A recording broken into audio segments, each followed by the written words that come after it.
ओम नमः सिद्धेभ्यः। ओम नमः सिद्धेभ्यः। ओम नमः सिद्धेभ्यः। नमः श्री वर्धमानाय निर्धूत कलिलात्मने सालोकानां त्रिलोकानां यद्विद्या दर्पणायते। अहिंसा परमो धर्म की महावीर भगवान की प्रातः स्मरणे परम पूजाचार्य गुरुवर श्री विद्यासागर जी मुनि महाराज की जय।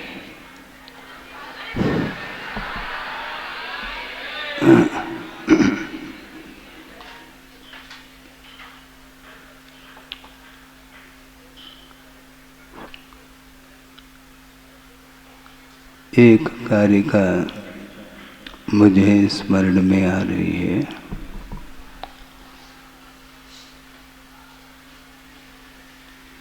श्रुतस्कंदनभश्चंद्रम संयमश्री विशेषकम इंद्रभूतिम नमस्यामि योगींद्रम ध्यान सिद्धये। महावीर भगवान के निर्वाण के पश्चात उस समोसरण में विराजमान जो गंधर्व परमेष्टि, उनको आदि लेकर के 3 केवली हुए हैं, जिसमें अंतिम केवली जम्बू स्वामी है और श्रुत केवली के रूप में भी 5 हुए हैं, जिसमें अंतिम श्रुत केवली भद्रभाव हुए हैं। श्रुतस्कंद रूपी आकाश में चंद्रमा के समान विश्व को प्रकाशित करने वाले गौतम गंधर्व हुए,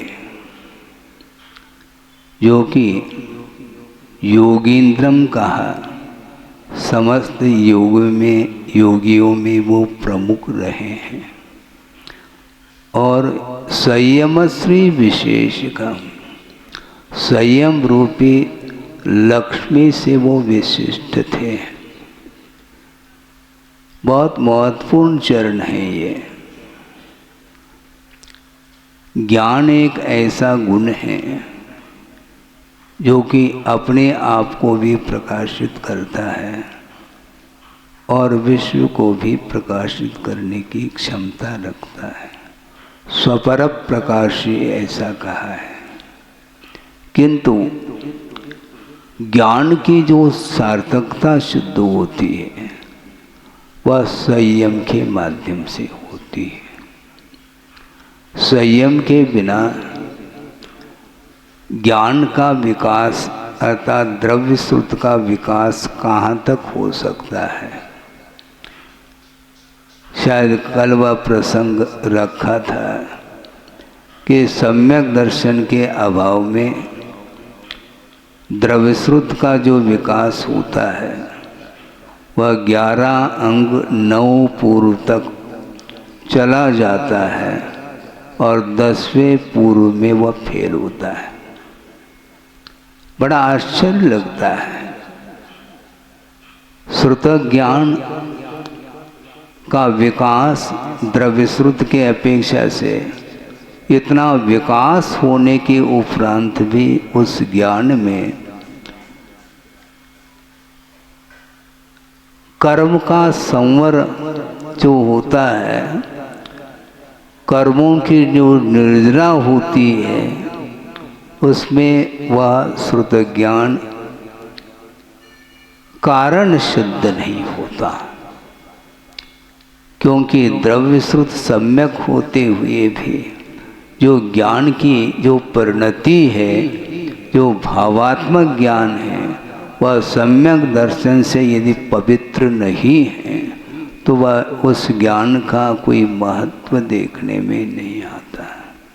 इसलिए गुरुदेव के सानिध्य में मैं रहा और अभी भी उनके सानिध्य में हूँ। ये नहीं समझना कि उनका सानिध्य समाप्त हुआ है, ऐसा नहीं। क्योंकि ज्ञान का जो आत्मा के साथ संबंध है वह तादात्म्य संबंध है, और धर्म का जो संबंध होता है वह भी आत्मा के साथ तादात्म्य संबंध है। तो ऐसे स्थिति में जो रत्नत्रय को जिन्होंने दिया है, दान किया है मेरे लिए, और उसका अभाव कैसा हो सकता है? वह रत्नत्रय स्वरूप धर्म विद्यमान है तो धर्मी कहाँ चले जाएंगे?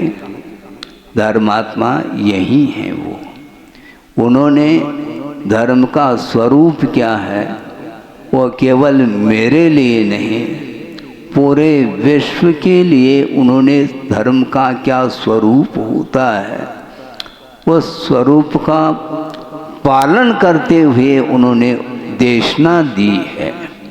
देशना का जो प्रभाव पड़ता है वह क्यों पड़ता है? मात्र ज्ञान के द्वारा नहीं, किंतु प्रयोग के माध्यम से उसका प्रभाव पड़ता है। बहुत कठिन है ये। युग कहाँ जा रहा है? थोड़ा सा विकास होता नहीं, वह हवा में उड़ने लग जाता है। यही तो अज्ञानता मानी जाती है।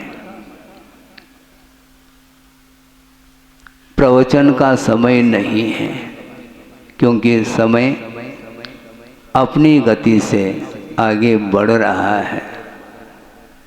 प्रवचन तत्व चर्चा का समय अपने पास है, समय समय पर उसका उपयोग हमें करना है।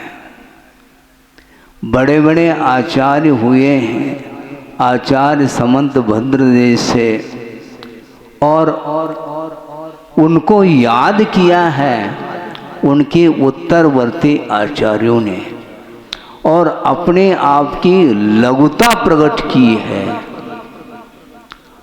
समंत भद्रादि कवीन्द्र भास्वताम स्फुरन्त यत्रा मलसूक्ति रश्मयः व्रजन्त्य खद्योत वदेव हास्यताम न तत्र किम ज्ञान लवोधता जनाः।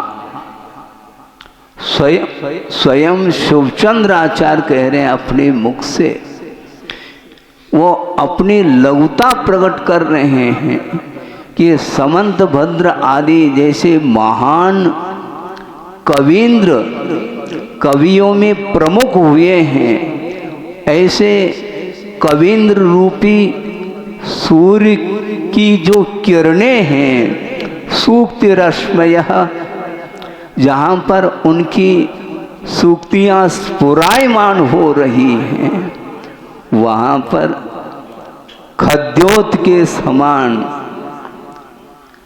कौन? स्वयं शिवचंद्राचार्य कह रहे हैं हम तो खद्योत के समान हैं।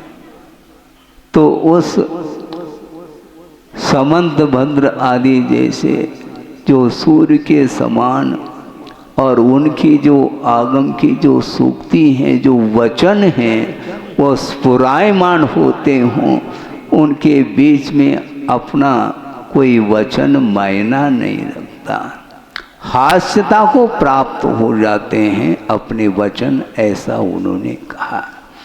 इसी प्रकार आप तुलना कर रहे हैं, किंतु अतुलनीय गुरुदेव हैं। उनकी तुलना किसी अन्य व्यक्ति के साथ करना ठीक नहीं, क्योंकि मंच पर बैठता हूँ और गुणानुवाद सुनने में आता है। गुरुदेव के गुणानुवाद के लिए पूरा समय दिया जा सकता है, किंतु उनसे बढ़कर के दुनिया में अभी न हुए हैं, और आगे भविष्य में कुछ कहा नहीं जा सकता। ऐसी उनकी साधना और उनकी निरीहता और कर्तृत्व का भाव उनके अंदर स्वप्न में भी नहीं आता। उनका भाव ये है, सब कुछ संसारी प्राणी कर लेता है और ज्ञान का भी उस विकास कर लेता है, किंतु कर्तृत्व का भी साथ साथ विकास होता है उसका। इसलिए ज्ञान का पुनः ह्रास होता चला जाता है। ज्ञान का विकास हमेशा वह बना रहता है कर्तृत्व के अभाव में। इसलिए सब लोगों के लिए कर्तव्य का बोध दिया है उन्होंने, इसलिए हमें भी कर्तव्य करने दीजिए। कहीं ऐसा न हो कि दूसरों की प्रशंसा की बहाव में आकर के कहीं कर्तृत्व जागृत न हो जाए, ये हमें ध्यान रखना है। गुरुदेव साधना करते करते अंतिम साधना को भी उन्होंने पूर्ण किया है और एक बहुत बड़ा उदाहरण प्रस्तुत किया है। और हम लोगों का भी यही कर्तव्य है। कभी भी यह जीवन का अंत हो सकता है। अंत होने की घड़ी वह निश्चित नहीं है बंधुओं। जन्म की घड़ी फिर भी कथनचित निश्चित हो सकती है, किंतु मरण की घड़ी कभी निश्चित नहीं है। इसलिए जब तक प्राण है, जब तक जीवन है, तब तक हमें सावधानी के साथ रत्नत्रय की आराधना हमें करना है। रत्नत्रय की आराधना करने के लिए यह समय मिला है और किसी के लिए समय है ही नहीं। दूसरे के लिए हम समय दे रहे हैं, हम बहुत श्रम कर रहे हैं, ऐसा भी कहने में आ रहा है, किंतु आचार्य कहते हैं दूसरे के लिए श्रम नहीं होता है, स्वयं के लिए ही श्रम किया जाता है। और उस श्रम से प्रभावित कोई हो करके वो भी श्रमिक बनना चाहता है तो कोई बाधा नहीं इसमें, किंतु स्वयं के लिए जीवो। आदहिदम कादव्यम, बहुत सारी सूक्ति, बहुत सारी गाथाएं, सूत्र, श्लोक हैं और उसकी गहराई में जा करके डूब करके हम महसूस कर सकते हैं कि श्रुत का अर्थ क्या होता है। सुनने का नाम श्रुत नहीं है। सुनने में बहुत कुछ आता है, किंतु श्रुत ज्ञान वह चीज़ है जो कि वह केवल ज्ञान को प्रकट कराने में वह समर्थ होता है।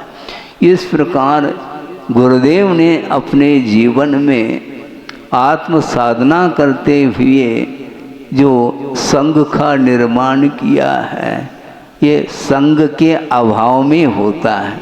संघ अर्थात परिग्रह और संघ अर्थात चतुर्विध संघ, बहुत अंतर है। ग और घ में बड़ा अंतर है। तो संघ का विमोचन करके उन्होंने चतुर्विध संघ का निर्माण किया है।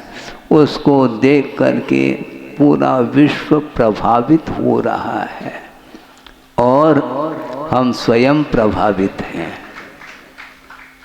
क्योंकि हमने किया क्या है, हमने देखा है, किया कुछ भी नहीं। क्योंकि देखने में जो आ रहा है उसमें जो आनंद आता है, अपने आप आचरण करने के लिए उनकी जो साधना है अपने आप हमें जगाती रहती है कि साधना किस ढंग से होती है। केवल दूसरे को प्रभावित करने का नाम नहीं, किंतु आंख मेच करके विश्व को शून्य किया जाता है।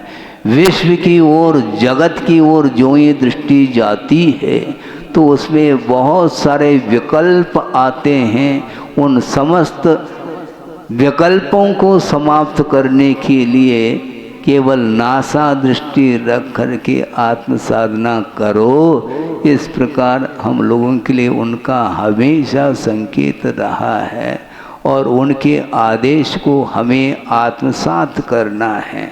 दूसरा कर रहा है क्या नहीं कर रहा है, दूसरा विपरीत चल रहा है क्या नहीं चल रहा है, ये हमारा विषय नहीं, क्योंकि ये आउट ऑफ कोर्स इसी को बोलते हैं।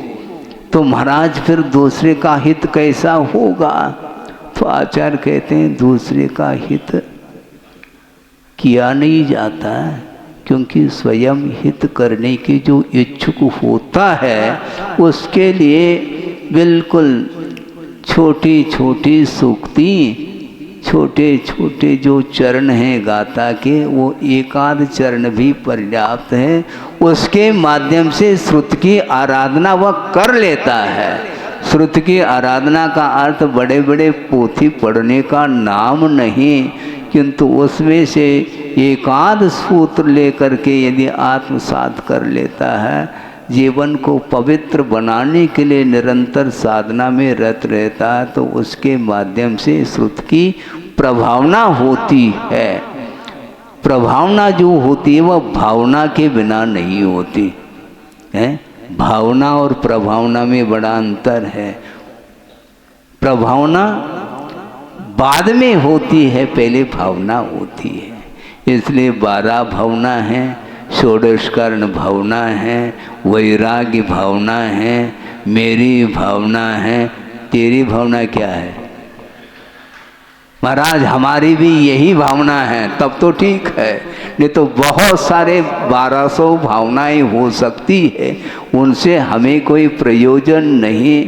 किंतु निरंतर दर्शन विशुद्धि के साथ यदि हम भावना करते हैं तो उसके माध्यम से श्रुति की आराधना हो सकती है और उसी के माध्यम से जीवन का अंत हो सकता है। जीवन का अंत का अर्थ संसार का विच्छेद हो सकता है।